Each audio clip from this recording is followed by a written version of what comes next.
Good evening, folks. This is Deb Delapiana, and this is your short take. And tonight we're going to talk about the connection between a gentleman named George Soros and Alvin Bragg, the DA of Manhattan, who has brought for the first time charges against an ex-president of the United States. So let's clear some stuff up here. First of all, the connection between Alvin Bragg and George Soros is this. George Soros runs an organization called the Open Societies.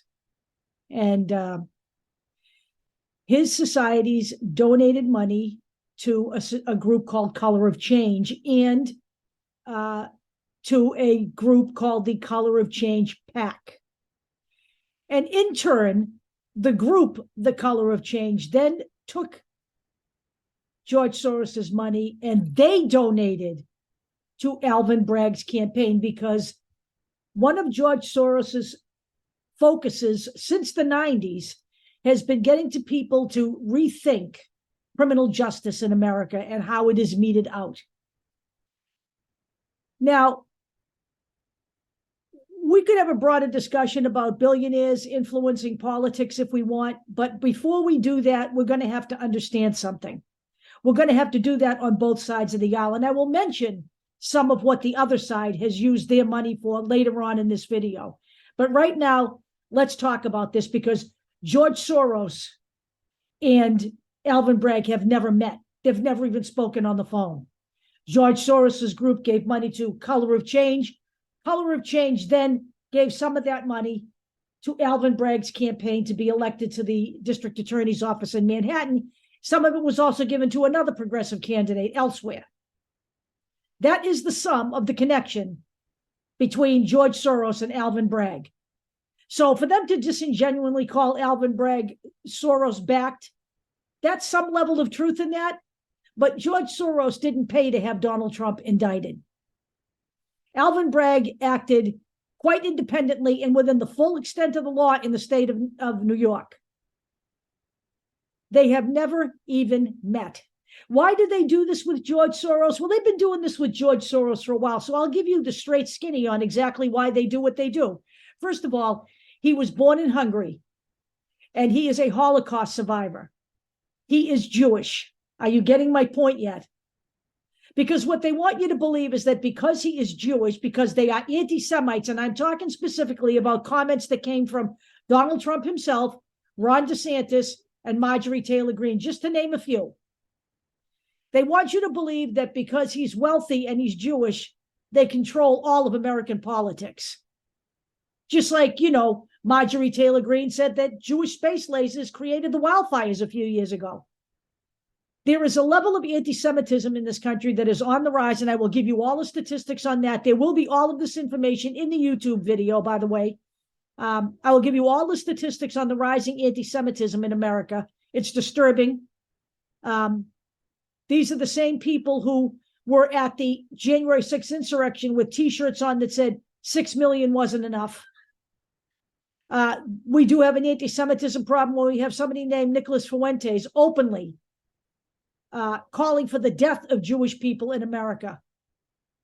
When we have Ye or whatever the hell his name is, the man that they believe is such a revolutionary rapper, espousing the wonderful characteristics of Adolf Hitler.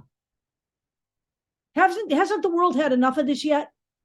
So if you're looking for any reason why George Soros has become the boogeyman here, this is why. And by the way, the other reason is his Open Societies group means just that. He believes in a world, not just in the United States, but in a world where everyone has the same rights and the same opportunities, a world that is inclusive. And believe me, the right wing in this country and across the globe, they don't believe in inclusiveness. They believe in white is might.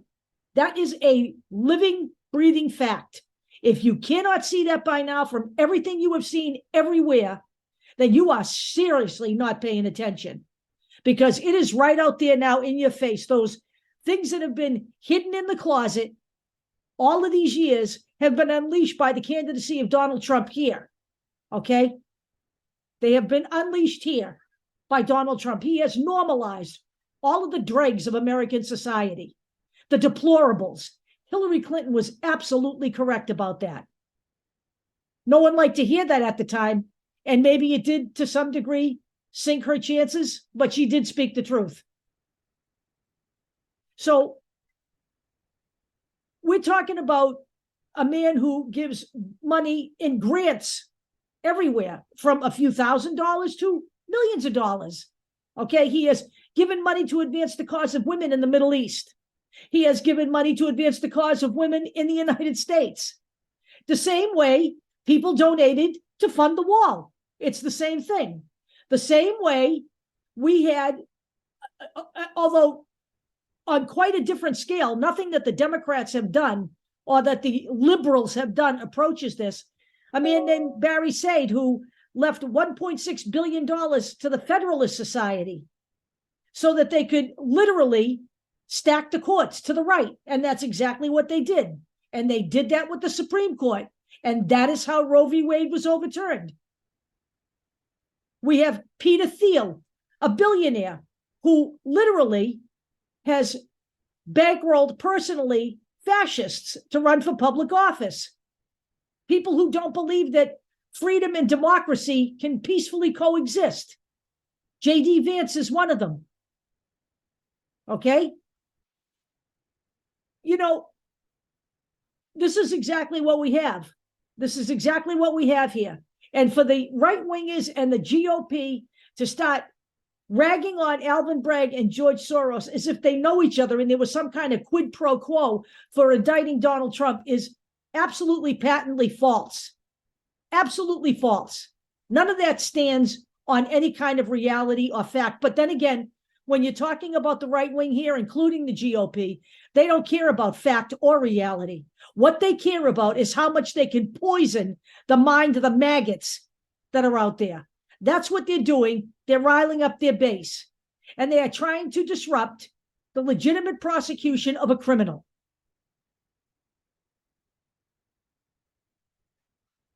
You know what?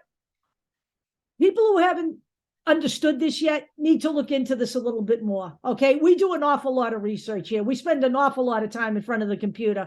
We spend an awful lot of time looking up articles. We spend an awful lot of time looking up fact. We put everything that we have inside these videos. If you're not going to look at this stuff, then I can't help you. We can't help you. Memes are great. They don't tell a story. What they do is it's like a hit and run accident. They make a little statement that everybody all of a sudden latches onto, and it's fact. You know, they put a meme out there of George Soros with the flute, and all these people follow him as if he's the Pied Piper and he's running the show here in the United States. He's not. He's not. And he's not donating his money to causes that oppress people. He's not donating his money to causes that demonize people. He's not donating his money to people who will overthrow the government, or that who want right-wing, white as might, women with no rights, LGBT community demonized, trans people basically, you know, not allowed to exist. He does not do that. That is strictly from the people on the right. So it's time that we clear all this up so that everybody understands this. There are reasons why George Soros makes a great boogeyman for the right wing. They're anti-Semites. They're not liberal. They don't believe in inclusivity. And so they make him the target. Get a clue, people. Get a clue. I'll talk to you all later.